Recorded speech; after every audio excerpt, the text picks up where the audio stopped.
Alrighty, folks, welcome to my college football week 4 video here today. Of course, if you want to see which 3 games on the slate this week that I actually like the best in college football, you may want to think about signing up for my college football tier membership on my premium page. I gave out 3 of my best college football plays for week 4. That post is already posted and ready for access. Of course, you got to sign up for that membership to take a look at that. And just a friendly reminder, if you do sign up for my college football membership, you're going to get access to that package every single day for the next 30 days. Of course, as an added bonus, you're also going to get access to all of my cheaper memberships during that time frame, absolutely free, going to be included with your membership. And before we go ahead and move on, just want to take a quick time out and introduce myself. My name is Brock Page. I've been dishing out free sports picks on YouTube since 2016. And once again, if you want to access all of my premium selections, all the games I like the best each and every day for the next 30 days, you may want to think about signing up for my full access, all-inclusive Gold Club membership. Of course, coming off a great week in the NFL, we went 3-0 in our 3 NFL premium plays, NFL tier package plays on the premium page for week 2. So a lot of good stuff happening in football. You're definitely going to want to think about joining on the premium page. But anyway, with that, let's go ahead and dive right into some free content. We're actually going to start off with Bowling Green taking on Louisville. That's going to be a 12 o'clock Eastern kickoff. Louisville's minus 26.5, totals 53. And we do have 2 tough defenses squaring off in this one. I know it's Bowling Green, but I don't think it's your grandfather's Bowling Green. This program is starting to look like maybe they're making some changes here. The Falcons are allowing just 18 points a game, and they've actually been pretty strong against the run. BG is limiting opposing rushers to just 101 yards a game on the ground. Dorian Pringle leads that defense in tackles, also has a couple of forced fumbles, as well as an interception. Meanwhile, Lamprin and Pascal have 42 tackles between the both of them, and they're facing a Louisville squad who's allowing just 15 points a game themselves. They're actually holding opposing offenses to just 3.1 yards per play. That's nearly best in college football. And I'll tell you what, this Louisville secondary has been tough to throw the football against. They're allowing just 106 yards a game through the air. Clev Lubin with 14 tackles, 3.5 sacks. Quinton Bailey with 24 tackles between the both of them. Of course, I think you see where we're going with this one. Total-wise, Bowling Green with unders in 2 out of their last 3 to start the year. I like the under 53. Next game, Maryland, Wisconsin, 12 o'clock East. Wisconsin's minus 9.5, totals 45. And I think a lot of folks will be down on the Badgers after their week 3 loss to Bama. That was a tough spot for them. Bama's got to be perfect from here on out, and they were close to it in that matchup. But I do like the Badgers at home in the spot here this week against Maryland. They've beaten the Terps in their last 4 head-to-head meetings. They're still tough against the run this year. The Badgers are allowing just 46 yards a game on the ground. Christian Allegro leads the defense in tackles. He's got a pair of sacks with regard to the pass rush. And Preston Zachman, handful of tackles and a pair of interceptions himself. Of course, they're taking on a Maryland squad who's beaten up on the likes of Towson, Northern Illinois, and Florida Atlantic. And they actually failed to cover in 2 of those games I just mentioned. Of course, on the offensive side of things, the Terps are in the bottom 25 in the country in rushing yards per game, not focused on running the football. They like to sling it. I guess, one-dimensional attack could be a bit of an issue for them in this one. Of course, Maryland with unders in 2 of 3 to start the year. I like Wisconsin minus 9.5, under 45. All right, next matchup, North Texas taking on Army. That's going to be a 12 o'clock Eastern start. Army's minus 1.5, totals 51. And I think a lot of bettors probably have that Tarleton loss in the back of their minds for Army. Wouldn't be surprised if this line potentially flipped by Saturday. But having said that, the Black Knights, as usual, are running the ball well through a couple of games. That's all they do is run. They just run, run, run. Dominating in offensive time of possession, of course. Noah Short's averaging 5 yards a rush. Cale Helms with 161 yards on the ground and 3 touchdowns. And I'll tell you what, the Black Knights have also beaten North Texas in 6 out of their last 8 meetings. So if you're into historical trends, certainly want to think about that one there. It's been all Army. I do like the Black Knights at home here. It's a bit undesirable for teams to prepare for this run-heavy offense in week 4 of your season. So I'm going to go ahead and lean toward Army -1.5, under 51. Next matchup, SMU, TCU, 12 o'clock East. TCU's -6.5, total 64. Now the Horned Frogs are allowing just 17 points a game. Jamel Johnson leads the defense in tackles. Of course, Bud Clark with a handful of tackles himself, along with a pick 6. And they're facing an SMU squad who saw unders in 2 of 3 contests this season, doing a nice job slowing down the run. Isaiah Wacobia with 21 tackles and a pick. Cam Robertson with 15 tackles, couple of sacks, couple of forced fumbles. Once again, the Mustangs saw 2 of 3 this year stay under the total. Pretty big number in this spot here. I like the under 64.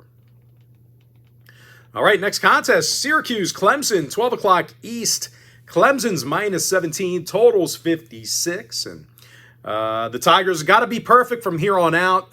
2 early losses this year, although they've defended the run pretty well.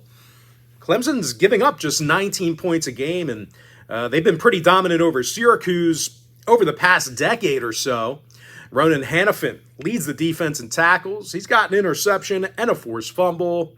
Avion Terrell with 16 tackles and a couple forced fumbles himself. And they're facing a pass-heavy Syracuse team who's been rather one-dimensional. The Orange is currently a bottom 15 rushing school at the moment. And through 3 games already, well, Syracuse failed to cover the number twice. Now, total-wise, Clemson with unders in all 3 of their contests this season. I do look for the public to fade them in this spot, and I think they're going to come out pretty sharp on defense. Give me Clemson -17, under 56. All right, next ball game, Texas Tech taking on Utah, 12 o'clock East. Utah's -3.5, totals 57 and a hook. Both schools are 3-0 to start the year. Both teams scoring a whole lot of points. The Utes are averaging 46 points a game. Texas Tech leading the country in points per contest themselves. Baron Morton's thrown for nearly 1,000 yards already for the Red Raiders. 11 touchdowns compared to just 1 interception. Of course, wideouts Aiken and Carter have over 400 yards between the both of them and 6 touchdown grabs. Meanwhile, the Utes on the other side, well, they like to ground and pound it. They're running for nearly 300 yards a game on the ground. Macari Rogers is averaging 4.2 yards a carry, along with a handful of scores. Wayshawn Parker's averaging 7.1 yards per touch himself. Of course, total-wise, both schools with overs in 2 of 3 to start the year, respectively. I like the over 57.5. UNLV, Miami, Ohio, 12 o'clock East. The Rebels are -3, totals 49.5. UNLV's 3-0 to start the year. They've got a stud in Amaris Brown, who's been raising havoc from the secondary. The D-backs got 17 tackles, pair of sacks, 3 interceptions, including a pick 6. And Jake Pope is leading this Rebel defense in tackles, and they're facing a Miami squad who's having a tough time moving the football. The Red Hawks are averaging just 8 points a game, bottom 10 in rushing. When it comes to the total, UNLV's last 2 games both stayed under the number. I like UNLV -3, under 49.5. Next contest, UAB, Tennessee, 12:45 East. The Vols are -39.5, total 69. Now, the Volunteers coming off a tough loss to Georgia over the weekend. That's a game they pretty much had won, and special teams miscues really cost them in that one. But we are looking at a Tennessee offense who's been absolutely dynamic. 53 points a game they're averaging. Top 10 in passing yards, really tore up that Georgia defense over the weekend. Joey Aguilar has thrown for over 900 yards and 9 touchdowns. Chris Brazzell over 121 yards a game receiving and 5 scores. And they're facing a UAB squad who gave up 28 points to Akron last week, really having problems on the defensive side of the football. They're allowing nearly 7.1 yards per play from scrimmage, bottom 10 rushing defense. Of course, total-wise, both schools with overs in all 3 of their games, respectively. I really hope the Vols come out pissed off, and they should. Give me Tennessee minus 39.5, over 69. Next matchup, Oregon State taking on Oregon, 3 o'clock Eastern kick. Oregon's minus 35, total is 55. The Ducks are 3-0 on the year, beating up on a bunch of cupcakes, but realistically, Oregon State, it looks like they're no different than that level of competition they've been facing. The Ducks are averaging 54 points a game, top 3 in yards per play. Of course, they're facing an 0-3 Oregon State squad who's in the bottom 10 in points allowed on defense. They're actually allowing over 6.7 yards per play. When it comes to the total, both schools saw 2 of 3 get over the number to start the year. I've got no reason to back the Beavs here. Give me Oregon minus 35, over 55. All right, next game, Auburn taking on Oklahoma. That's going to be a 3:30 Eastern kickoff. OU is minus 7, totals 48. Of course, both programs 3-0 to start the year. Very good defensively for both teams. The Sooners allowed just 6 points a game, 3.4 yards per play on defense. Meanwhile, Auburn's got a top 10 rushing defense. And when it comes to the total, the Tigers saw 2 of 3 stay under the total. Sooners with unders in all 3 of their contests. I like the under 48. All right, Michigan, Nebraska, 3:30 East. Michigan's minus 3, totals 46. The Wolverines are allowing just 14 points a game, top 25 rushing defense. Ernest Hausman's the team leader in tackles. Sullivan and Barham with a pair of sacks each. And they're facing a tough Nebraska defense who allows just 8 points a game themselves, leading the nation in passing defense. As a matter of fact, the Cornhuskers are holding their competition to just 66 yards a game through the air. Guthrie and Singleton with a dozen tackles apiece. Andrew Marshall with double-digit tackles as well. I like the under 46. North Carolina, UCF, 3:30 Eastern start. UCF's minus 7, totals 47.5. Of course, both defenses perform well over the past couple of weeks. UCF's giving up just 8 points a game, top 3 passing defense. Meanwhile, North Carolina, they've allowed just 9 total points in their last 2 games. Certainly a stark contrast from their season opener against TCU. Of course, both schools with unders in 2 out of 3 contests this year, respectively. I like the under 47.5. All right, next matchup, Purdue, Notre Dame, 3:30 Eastern start. Notre Dame's minus 25, totals 54.5. And I think a lot of folks are going to be fading the Irish after their 0-2 start. They had a bit of a grinder to start the year. They faced Miami and Texas A&M to start the season. And folks, a lot of people were down on Notre Dame, but listen, they lost by a combined total of 4 points in those 2 defeats. Those are top-tier programs, man, and these guys are right in it. Once again, 2 losses, 4 combined total points. And listen, the offense moved it pretty well in those games. Notre Dame is averaging 32 points per contest against some top teams. And they're facing a Purdue squad who's coming fresh off a double-digit loss to USC. They actually gave up 33 points in that loss. And I think the Irish get back on track. They have no choice. They got to come out and pound these guys. They got to be perfect from here on out and leave no doubt. Give me Notre Dame minus 25, over 54.5. All right, next matchup, Toledo taking on Western Michigan. A little action here. 3:30 Eastern start. Toledo's minus 14, totals 50.5. Of course, the Rockets are 2-1 to start the year, covered the point spread in all three of those games, currently perfect against the number. When it comes to offensive production, the Rockets are averaging 40 points a game, over 205 yards per contest on the ground. And they're taking on a Western Michigan squad who's in the bottom 25 in points allowed, 109th in rushing defense.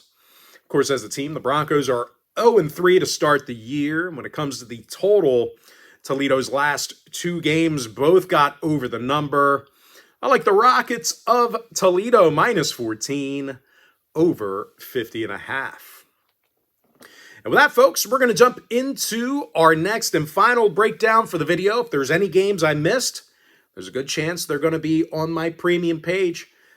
If I didn't cover a game or if I just gave a total and not a side, there might be a chance you can find that on the premium site come Saturday. But anyway, next and final breakdown, Troy taking on Buffalo, 3:30 Eastern start. Buffalo's minus 5.5, totals 42. The Bulls scored a bunch of points over the past few weeks, gaining nearly 200 yards a game on the ground. Meanwhile, Troy lost their last two straight themselves, allowing 5.6 yards per play. I like Buffalo minus 5.5, over 42. With that, folks, that's going to do it for me. Don't forget to check me out on my premium page. But most importantly, folks, gotta thank you for joining me right here on the free video. Really hope you enjoyed all this great free content, all this great free information. And with that said, folks, happy Wednesday to you. This is I'm recording this on Wednesday. You're probably watching it on Saturday, but happy Wednesday, Thursday, Friday, or Saturday to you. Best of luck to you. And I look forward to seeing you later on today on my premium page.